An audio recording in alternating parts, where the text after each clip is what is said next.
A ver, pensemos en esto. ¿Alguna vez han admirado a alguien para de repente querer cancelarlo por completo?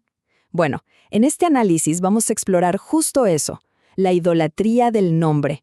O sea, ¿cómo es que la fama de una persona, o la rabia que genera, puede como secuestrar nuestro juicio mucho antes de que tengamos los hechos claros? Y fíjense, esta frase lo resume todo. Es que ilustra a la perfección cómo la opinión pública se va de un extremo al otro, de la admiración total a la cancelación absoluta, sin que los hechos, como la calidad del pan, por ejemplo, hayan cambiado en lo más mínimo. Ok, vamos a meternos de lleno en esto. Para entender bien esta dinámica, vamos a ver el caso del famoso panadero Richard Hart. Su historia es, de verdad, un ejemplo perfecto de cómo se construye y se destruye un ídolo en tiempo récord. A ver, las credenciales de Hart son impresionantes. O sea, no es ningún improvisado. Desde Londres hasta California, pasando por Copenhague, su carrera fue una construcción súper sólida de experiencia y de éxito. Todo esto culminó con premios de mucho prestigio, reconocimiento mundial. Vaya, su nombre estaba bien cimentado en un peritaje reconocido. Y claro, con toda esa fama, llega a México.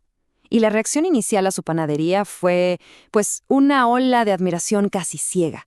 Las redes sociales se inundaron de adjetivos como exquisito, soberbio. El juicio se basaba casi por completo en su estatus de celebridad, ¿no? No tanto en el producto en sí. Había llegado, supuestamente, el mejor panadero del mundo. Pero entonces, todo cambió. De repente sale a la luz un pedacito de una entrevista, de un año atrás, y en ella, Hart hacía comentarios, pues, bastante despectivos sobre el pan tradicional mexicano. Y esto, claro, fue la chispa que encendió el fuego. La reacción fue, inmediata y total. Las mismas personas, los mismos medios que lo habían puesto en un pedestal, ahora eran los que encabezaban la campaña para cancelarlo. El péndulo se fue de la adoración a la condena literalmente de la noche a la mañana. Ahora, aquí lo que es de verdad interesante no es solo el escándalo. Es el mecanismo que está detrás de todo esto, lo que podemos llamar el culto al nombre. Y es un fenómeno que, si lo pensamos bien, vemos todos los días. Y esto lo ilustra de maravilla, porque es el problema central. Son dos caras de la misma moneda. ¿Se dan cuenta? Antes, el juicio se basaba en la fama, y el resultado era una admiración ciega. Después, se basó en la furia, y esto nos llevó a una cancelación igual de ciega. El punto es que, en ambos casos, el pensamiento crítico brilló por su ausencia. Y ese pensamiento crítico es justo esa capacidad de evaluar algo de forma objetiva, ¿no? Más allá de la fama de quien lo crea o de la furia que genera. En esta prisa por idolatrar o por cancelar, esta herramienta, que es la más importante para tener un juicio justo, pues fue completamente ignorada. Se nos olvidó por completo. Bueno, ahora vamos a ver cómo esta indignación tan selectiva revela un problema mucho más profundo sobre nuestros propios sesgos y sobre lo maleables que pueden ser nuestros principios. Este contraste es súper revelador. Por un lado, tenemos a un panadero europeo criticado que abre una panadería y se pide su cancelación, boicots, etc.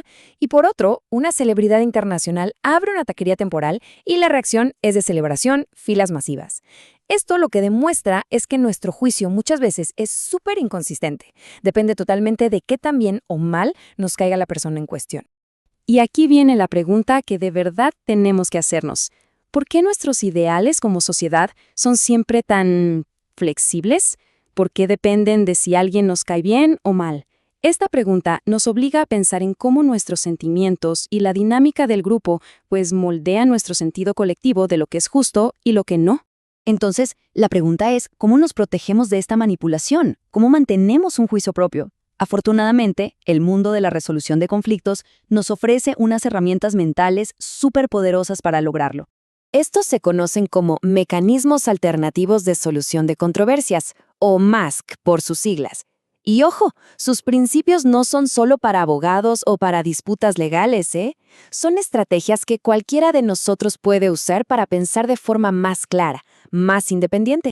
A ver, aquí hay 4 pasos súper prácticos. Primero, la autodeterminación. Decide por convicción propia, no porque la tribu te presiona.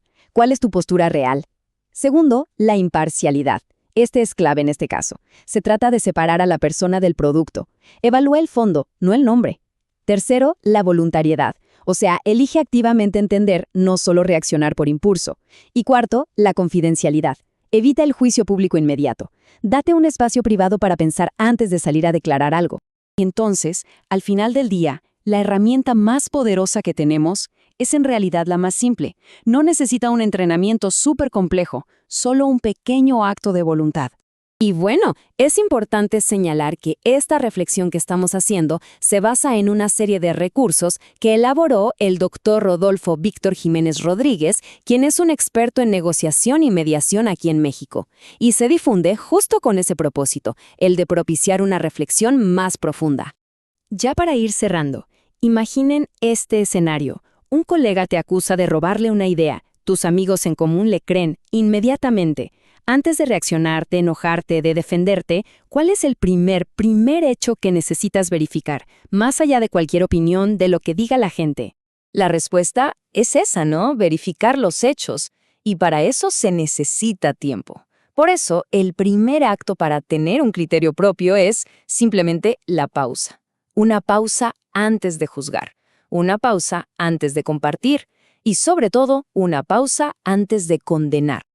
Y para finalizar, recordamos que este material integra una serie de recursos elaborados por el doctor en negociación y mediación y facilitador de mecanismos autocompositivos en México, Rodolfo Víctor Jiménez Rodríguez, y se difunde con el propósito de propiciar una reflexión profunda.